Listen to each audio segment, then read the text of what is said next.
Hello summoners and welcome, I'm your host Pico, and today, happy Easter first of all, if that applies to you, and if not, happy Sunday of course, of grinding, long weekend of grinding. And today we will be showcasing the ToAh of Ascension level 60 on hard. I have not done it, will be my first try, and I'm gonna do it manually. And as you guys know, I will be playing on my phone, so we will be looking at the screen of the phone while you guys check the action in there. So mind me if I'm not looking at you guys, it's just because I am playing on the phone. But without further ado, why don't we get right into it? The floor before that was the floor where you get couple passives, so that's why I had Tessarion in there. Tessarion just comes in for a couple of floors throughout the whole ToAh of Ascension, but I'm happy I have him because he's been the one that's been able to clear those floors for me. Alright, good mix of dots and stuns. I can take one hit from that guy, and Turbulence, the other one. Unfortunately, the red ones have this dirt passive where they will randomly just proc into attacking you with critical. So basically every lich works okay for Necro, so if you are wondering what your Necro team should be, and you in fact have one or two liches, stop wondering, just get those liches done, and that's basically your Necro team. Followed by, you have to have Colleen, of course. She is Necro MVP. And then, of course, Bear and Bella, who are the bread and butter of progression. You know that, guys. Alright, it looks like this was easy for my guys. I'm guessing it's the fact that we are going up on speed. I've been upgrading the runes of them. They started at Mav started at 115 speed, right? Like that's when I started clearing ToA with Mav at 115 speed. Now we are up to 158 on Mav, who is the slowest member. Remember, if you are building a ToAh of Ascension team with Mav, he will always be the last member to attack of your team. So he's the slowest one, and then we go up from there. And currently I am capped there because Mantura has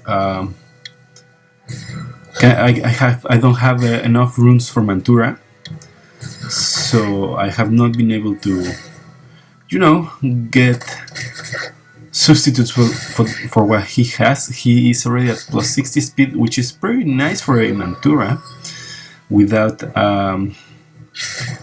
the speed rune. We need to stun that guy or he will do his thing. There you go. Very nice amount of violent procs from Mav. Again, MVP Mav on ToAh of Ascension. I can afford to do some more dots here because I'm gonna do Winds of Wind right next. And do I have a stun from Veromos? I do not, but managed to stun the other guy, so it's alright. We're good. We're good. We don't need to do that just now. So there you go. That's the second room of the stage, and it was, as you guys could see, was a pretty swift clear at 158 speed on the slowest member. Again, don't forget that my tower, Skytribe Totem, my Glory Tower, it is currently sitting at level 7, which means extra 11% speed on my team, plus Baretta's speed lead, which is plus 19, that puts it at plus 30% speed on my team. That said, means that my slowest member is around 200 speed. Alright, okay. So, For this floor, guys, it's very important that you stun. Now, normally for this stage, I would bring Gildong for the lock combo. If you guys don't know what the lock combo is, it's you have a slow speed debuff member, in this case Mantura, and then Gildong goes next, and he will stun everybody. But let's just have a little faith on Baramos, and we paid off. We paid off. Cannot use Phoenix Fury because that thing has too much attack bar. We do manage. Okay, that was probably a mistake. Nice amount of stuns. But these guys are waking up, which is pretty bad.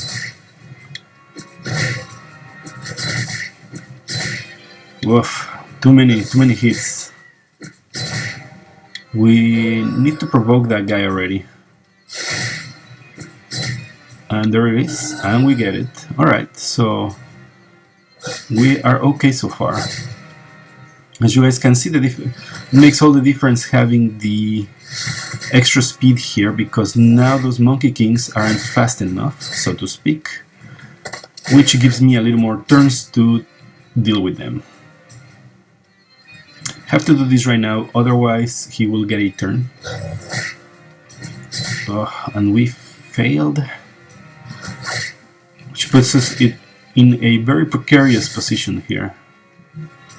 Indeed. Oof. I can feel Mantura's pain. But we managed. So then we put some more dots. It's been a couple months in the making, but when I very first started this floor, it was impossible. You guys know, if you guys don't know, this guy got a buff, a recent buff, Artamiel, or the wind one, I believe it is, or the light one, whatever it is. But he got a buff for this stage, so it got really hard, and I wasn't being able to clear it. But since then, I got a couple upgrades on my glory towers, and my runes got a substantial upgrade on, you know, speed-wise, and a little more balancing on what the speed tuning on the team is, or somebody gets more HP, all that stuff has made it so now is not as hard as it used to. But don't forget, guys, the key here is to keep the Monkey Kings stunned. If those guys are not stunned, this floor gets impossible. Now, we already talked about Gildong and how good he is on this stage, but in order to actually clear it, more importantly, is having a heal block on the Archangel. Now, who the best candidate for this heal block is?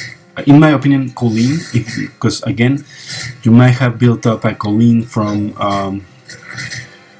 for your R5, for your Necro. Like, you use her on a lot of places, so you probably have one built.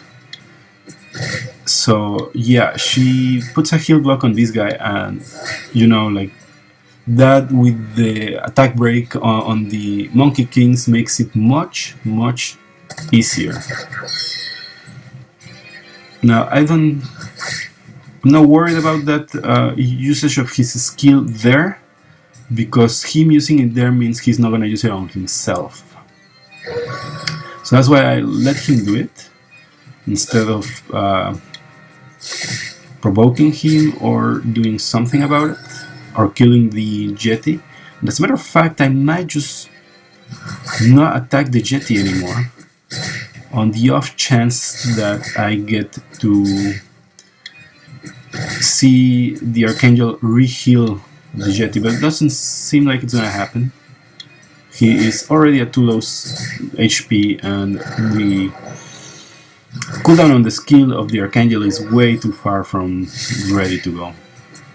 The real challenge with this particular team will be provoking the Archangel enough to where he does not use his heal when he's under 50%. So it's gonna take a little while, I'm assuming.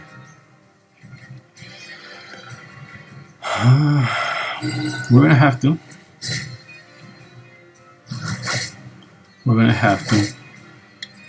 Alright, we still have another turn. I'm confident we still have another turn.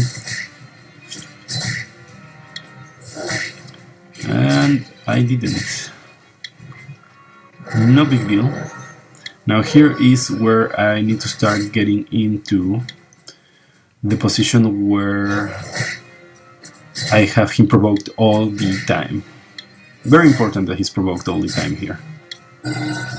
There it is, the provoke, good.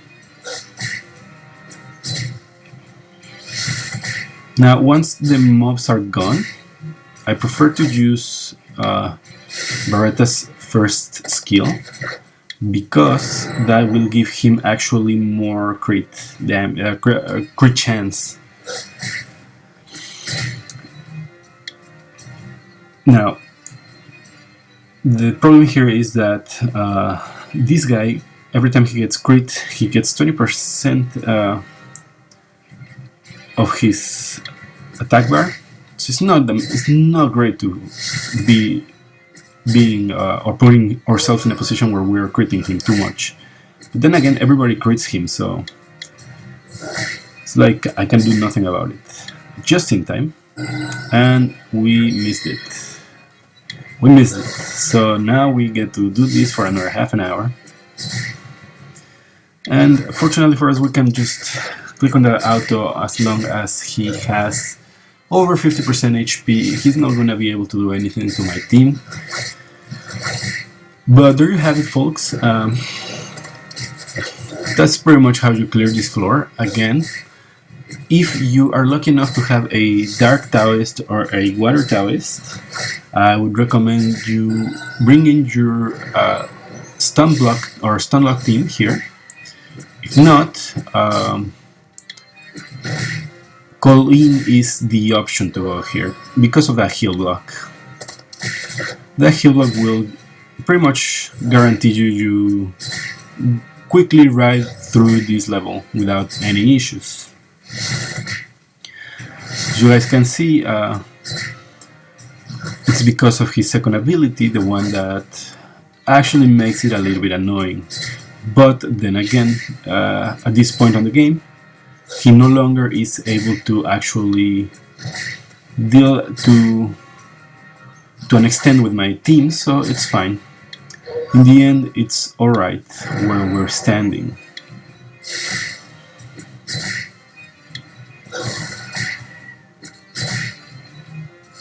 Okay, now he is under 50 and ability is up, so time to get those provokes on.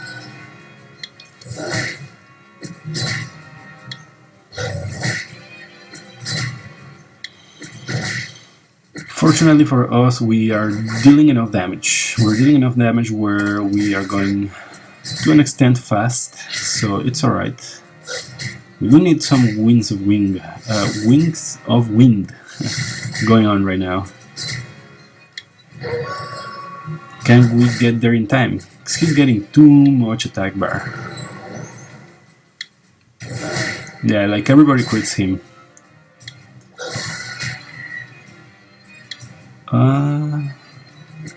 Nice. Oh my god. We are about to get another 50%. And we do. Alright.